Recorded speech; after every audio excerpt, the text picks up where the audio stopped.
ನಮಸ್ತೆ ಫ್ರೆಂಡ್ಸ್, ರಾಜ್ ಜಾಬ್ಸ್ಗೆ ಸ್ವಾಗತ. ಅಂತ SBIದಿಂದ ನೇಮಕಾತಿಯ ಹೊಸ ಸೂಚನೆ ಬಿಡುಗಡೆಯಾಗಿದೆ ನೋಡಿ. ಬೋತ್ ಮೇಲ್ ಆ್ಯಂಡ್ ಫಿಮೇಲ್ ಪುರುಷ ಮತ್ತು ಮಹಿಳಾ ಅಭ್ಯರ್ಥಿಗಳು ಇಬ್ಬರು ಅರ್ಜಿಗಳನ್ನು ಸಲ್ಲಿಸಬಹುದಾಗಿರುತ್ತೆ. ಹಾಗೆ ಈ ಒಂದು ಹುದ್ದೆಗಳ ಬಗ್ಗೆ ನೋಟಿಫಿಕೇಶನ್ನ ನಮ್ಮ ಟೆಲಿಗ್ರಾಮ್ ಚಾನಲ್ ಇರುತ್ತೆ ನೋಡಿ. ಇದುವರೆಗೂ ಯಾರು ಜಾಯ್ನ್ ಆಗಿಲ್ಲ, ಈಗಲೇ ಜಾಯ್ನ್ ಆಗಿ ಹೆಚ್ಚಿನ ಉದ್ಯೋಗ ಮಾಹಿತಿಗಳಿಗಾಗಿ ಹಾಗೂ ಈ ಒಂದು ಹುದ್ದೆಗಳ ಬಗ್ಗೆ ನೋಟಿಫಿಕೇಶನ್ಗಾಗಿ. ಇನ್ನು ಫ್ರೆಂಡ್ಸ್, ಈ ಒಂದು ಹುದ್ದೆಗಳ ಬಗ್ಗೆ ಯಾವ ರೀತಿಯಾಗಿ ಅಪ್ಲೈ ಮಾಡೋದು ಅಂತ ನೋಡೋದಾದರೆ, ಆನ್ಲೈನ್ ಮೂಲಕ ನೀವು ಅಫಿಷಿಯಲ್ ವೆಬ್ಸೈಟ್ಗೆ ಹೋಗಿ ಅಪ್ಲಿಕೇಶನ್ ಫಾರ್ಮ್ ಫಿಲ್ ಮಾಡುವುದರ ಮೂಲಕ ಅರ್ಜಿಗಳನ್ನು ಸಲ್ಲಿಸಬೇಕಾಗತ್ತೆ. ಅದರ ಲಿಂಕನ್ನು ಏನು ಡೈರೆಕ್ಟಾಗಿ ಅಪ್ಲೈ ಮಾಡುವಂಥ ಒಂದು ಲಿಂಕನ್ನು ವಿಡಿಯೋ ಡಿಸ್ಕ್ರಿಪ್ಷನ್ ಬಾಕ್ಸಲ್ಲಿ ಕೊಟ್ಟಿರ್ತೀನಿ. ಅಫಿಷಿಯಲ್ ವೆಬ್ಸೈಟ್ ಅಂತ ಇರುತ್ತೆ ನೋಡಿ, ಅದನ್ನು ಕ್ಲಿಕ್ ಮಾಡಿ ಅಲ್ಲಿ ನೀವು ಹೋಗಿ ಡೈರೆಕ್ಟಾಗಿ ಅರ್ಜಿಗಳನ್ನು ಸಲ್ಲಿಸಬಹುದಾಗಿರುತ್ತೆ. ಇನ್ನು ಫ್ರೆಂಡ್ಸ್, ನೇಮಕಾತಿ ಹೆಸರು SBI ಸರ್ಕಾರಿ ಬ್ಯಾಂಕ್ ಆಗಿರುತ್ತೆ. ಹಾಗೆ SLC, PUC ಮತ್ತು ಯಾವುದೇ ಪದವೀಧರರು ನೋಡಿ, ಎನಿ ಡಿಗ್ರಿ ನೋಡಿ ಕ್ಲಿಯರ್ ಆಗಿ ಮೆನ್ಷನ್ ಮಾಡಿದ್ದಾರೆ. ಎನಿ ಡಿಗ್ರಿ ಅಂತ ಕೊಟ್ಟಿದ್ದಾರೆ ನೋಡಿ, ಯಾವುದೇ ಡಿಗ್ರಿ ಆಗಿದ್ದರೂ ನೀವು ಅರ್ಜಿಗಳನ್ನು ಸಲ್ಲಿಸಬಹುದು. ಇನ್ನು ಉದ್ಯೋಗ ಸ್ಥಳವನ್ನು ನೋಡೋದಾದರೆ ಭಾರತಾದ್ಯಂತ ಬರುತ್ತೆ, ಕರ್ನಾಟಕ ಸೇರಿ ಭಾರತಾದ್ಯಂತ ನೇಮಕಾತಿ ಆಗುತ್ತೆ ನೋಡಿ. ಹಾಗೆ ಟೋಟಲ್ ಹುದ್ದೆಗಳು 13,445 ಹುದ್ದೆಗಳಿದೆ ನೋಡಿ. ಟೋಟಲ್ ಆಗಿ 13,400 ನೋಡಿ. Official website direct link video description ಬಾಕ್ಸಲ್ಲಿರುತ್ತೆ. 18ರಿಂದ 30 ವರ್ಷದ ಒಳಗಿನವರಾಗಿರಬೇಕಾಗುತ್ತೆ. OBC ಅಭ್ಯರ್ಥಿಗಳಿಗೆ 3 ವರ್ಷ, SC/ST ಅಭ್ಯರ್ಥಿಗಳಿಗೆ 5 ವರ್ಷ ಹಾಗೂ PWD ಅಭ್ಯರ್ಥಿಗಳಿಗೆ 10 ವರ್ಷಗಳ ವಯೋಮಿತಿ ಸಡಿಲಿಕೆ ಕೂಡ ಇರುತ್ತೆ ನೋಡಿ. ಆದಷ್ಟು ನಿಮ್ಮ ವಯಸ್ಸಿನ ಲೆಕ್ಕಾಚಾರ ಮಾಡಿಕೊಂಡು ನೀವು ಈ ಒಂದು ಹುದ್ದೆಗಳಿಗೆ ಅರ್ಜಿಗಳನ್ನು ಸಲ್ಲಿಸಬಹುದು. ಇನ್ನು ಯಾರು ಅರ್ಜಿಗಳನ್ನು ಸಲ್ಲಿಸಬೇಕು ಅಂತ ನೋಡೋದಾದರೆ, ಅಖಿಲ ಭಾರತದಿಂದ ಯಾರು ಬೇಕಾದರೂ ಪುರುಷ ಅಥವಾ ಮಹಿಳಾ ಅಭ್ಯರ್ಥಿಗಳು ಇಬ್ಬರು ಅರ್ಜಿಗಳನ್ನು ಸಲ್ಲಿಸಬಹುದಾಗಿರುತ್ತೆ. ಇನ್ನು SLC, PUC, ಎನಿ ಡಿಗ್ರಿ ಮಾಡಿದಂಥ ಅಭ್ಯರ್ಥಿಗಳು ಹಾಗೆ ಇಂಜಿನಿಯರಿಂಗ್ನಲ್ಲಿ ಡಿಪ್ಲೊಮಾ ಮಾಡ್ಕೊಂಡಿದ್ರು ಕೂಡ ನೀವು ಅರ್ಜಿಗಳನ್ನು ಸಲ್ಲಿಸಬಹುದು. ಇನ್ನು ವಯೋಮಿತಿ ನೋಡಿ, 50 ವರ್ಷದವರೆಗೂ ಕೂಡ ವಯೋಮಿತಿ ಇರುತ್ತೆ.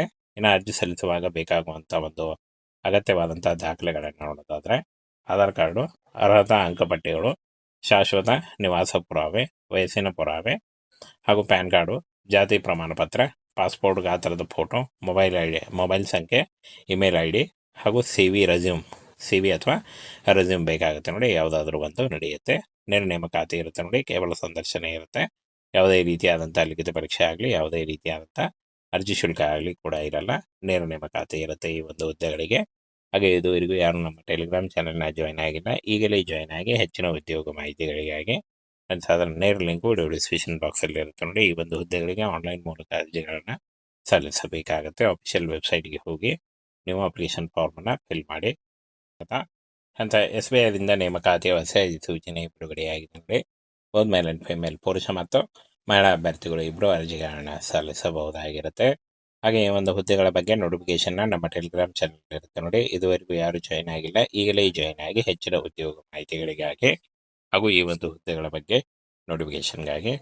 ಇನ್ನು ಫ್ರೆಂಡ್ಸ್, ಈ ಒಂದು ಹುದ್ದೆಗಳ ಬಗ್ಗೆ ಯಾವ ರೀತಿಯಾಗಿ ಅಪ್ಲೈ ಮಾಡೋದು ಅಂತ ನೋಡೋದಾದರೆ, ಆನ್ಲೈನ್ ಮೂಲಕ ನೀವು ಅಫಿಷಿಯಲ್ ವೆಬ್ಸೈಟ್ಗೆ ಹೋಗಿ ಅಪ್ಲಿಕೇಶನ್ ಫಾರ್ಮ್ ಫಿಲ್ ಮಾಡುವುದರ ಮೂಲಕ ಅರ್ಜಿಗಳನ್ನು ಸಲ್ಲಿಸಬೇಕಾಗತ್ತೆ. ಅದರ ಲಿಂಕನ್ನು ಏನು ಡೈರೆಕ್ಟಾಗಿ ಅಪ್ಲೈ ಮಾಡುವಂಥ ಒಂದು ಲಿಂಕನ್ನು ವಿಡಿಯೋ ಡಿಸ್ಕ್ರಿಪ್ಷನ್ ಬಾಕ್ಸಲ್ಲಿ ಕೊಟ್ಟಿರ್ತೀನಿ. ಅಫಿಷಿಯಲ್ ವೆಬ್ಸೈಟ್ ಅಂತ ಇರುತ್ತೆ ನೋಡಿ, ಅದನ್ನು ಕ್ಲಿಕ್ ಮಾಡಿ ಅಲ್ಲಿ ನೀವು ಹೋಗಿ ಡೈರೆಕ್ಟಾಗಿ ಅರ್ಜಿಗಳನ್ನು ಸಲ್ಲಿಸಬಹುದಾಗಿರುತ್ತೆ. ಇನ್ನು ಫ್ರೆಂಡ್ಸ್, ನೇಮಕಾತಿ ಹೆಸರು SBI ಸರ್ಕಾರಿ ಬ್ಯಾಂಕ್ ಆಗಿರುತ್ತೆ. ಹಾಗೆ SLC, PUC ಮತ್ತು ಯಾವುದೇ ಪದವೀಧರರು ನೋಡಿ, ಎನಿ ಡಿಗ್ರಿ ನೋಡಿ ಕ್ಲಿಯರ್ ಆಗಿ ಮೆನ್ಷನ್ ಮಾಡಿದ್ದಾರೆ. ಎನಿ ಡಿಗ್ರಿ ಅಂತ ಕೊಟ್ಟಿದ್ದಾರೆ ನೋಡಿ, ಯಾವುದೇ ಡಿಗ್ರಿ ಆಗಿದ್ದರೂ ನೀವು ಅರ್ಜಿಗಳನ್ನು ಸಲ್ಲಿಸಬಹುದು. ಇನ್ನು ಉದ್ಯೋಗ ಸ್ಥಳವನ್ನು ನೋಡೋದಾದರೆ ಭಾರತಾದ್ಯಂತ ಬರುತ್ತೆ, ಕರ್ನಾಟಕ ಸೇರಿ ಭಾರತಾದ್ಯಂತ ನೇಮಕಾತಿ ಆಗುತ್ತೆ ನೋಡಿ. ಹಾಗೆ ಟೋಟಲ್ ಹುದ್ದೆಗಳು 13,445 ಹುದ್ದೆಗಳಿದೆ ನೋಡಿ. ಟೋಟಲ್ ಆಗಿ 13,400 ಆಗುತ್ತೆ ನೋಡಿ. Official website direct link video description ಬಾಕ್ಸಲ್ಲಿರುತ್ತೆ. 18ರಿಂದ 30 ವರ್ಷದ ಒಳಗಿನವರಾಗಿರಬೇಕಾಗುತ್ತೆ.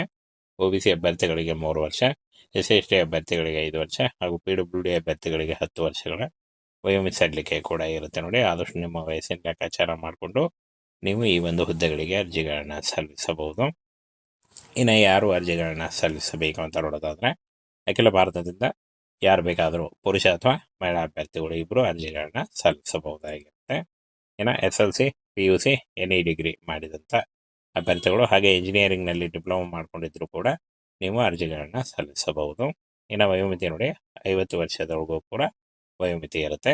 ಇನ್ನು ಅರ್ಜಿ ಸಲ್ಲಿಸುವಾಗ ಬೇಕಾಗುವಂಥ ಒಂದು ಅಗತ್ಯವಾದಂಥ ದಾಖಲೆಗಳನ್ನು ನೋಡೋದಾದರೆ, ಆಧಾರ್ ಕಾರ್ಡು, ಅರ್ಹತಾ ಅಂಕಪಟ್ಟಿಗಳು, ಶಾಶ್ವತ ನಿವಾಸ ಪುರಾವೆ, ವಯಸ್ಸಿನ ಪುರಾವೆ ಹಾಗೂ ಪ್ಯಾನ್ ಕಾರ್ಡು, ಜಾತಿ ಪ್ರಮಾಣ ಪತ್ರ, ಪಾಸ್ಪೋರ್ಟ್ ಗಾತ್ರದ ಫೋಟೋ, ಮೊಬೈಲ್ ಸಂಖ್ಯೆ, ಇಮೇಲ್ ಐ ಡಿ ಹಾಗೂ ಸಿ ವಿ ಅಥವಾ ರೆಸ್ಯೂಮ್ ಬೇಕಾಗುತ್ತೆ ನೋಡಿ. ಯಾವುದಾದ್ರೂ ಒಂದು ನಡೆಯುತ್ತೆ. ನೇರ ನೇಮಕಾತಿ ಇರುತ್ತೆ ನೋಡಿ. ಕೇವಲ ಸಂದರ್ಶನ ಇರುತ್ತೆ. ಯಾವುದೇ ರೀತಿಯಾದಂಥ ಲಿಖಿತ ಪರೀಕ್ಷೆ ಆಗಲಿ, ಯಾವುದೇ ರೀತಿಯಾದಂಥ ಅರ್ಜಿ ಶುಲ್ಕ ಆಗಲಿ ಕೂಡ ಇರಲ್ಲ.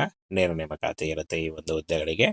ಹಾಗೆ ಇದುವರೆಗೂ ಯಾರು ನಮ್ಮ ಟೆಲಿಗ್ರಾಮ್ ಚಾನಲ್ನ ಜಾಯ್ನ್ ಆಗಿಲ್ಲ, ಈಗಲೇ ಜಾಯ್ನ್ ಆಗಿ ಹೆಚ್ಚಿನ ಉದ್ಯೋಗ ಮಾಹಿತಿಗಳಿಗಾಗಿ ನನ್ನ ಸಾಧಾರಣ ನೇರ ಲಿಂಕು ವಿಡಿಯೋ ಡಿಸ್ಕ್ರಿಪ್ಷನ್ ಬಾಕ್ಸಲ್ಲಿ ಇರುತ್ತೆ ನೋಡಿ. ಈ ಒಂದು ಹುದ್ದೆಗಳಿಗೆ ಆನ್ಲೈನ್ ಮೂಲಕ ಅರ್ಜಿಗಳನ್ನು ಸಲ್ಲಿಸಬೇಕಾಗುತ್ತೆ. ಅಫಿಷಿಯಲ್ ವೆಬ್ಸೈಟ್ಗೆ ಹೋಗಿ ನೀವು ಅಪ್ಲಿಕೇಶನ್ ಫಾರ್ಮನ್ನು ಫಿಲ್ ಮಾಡಿ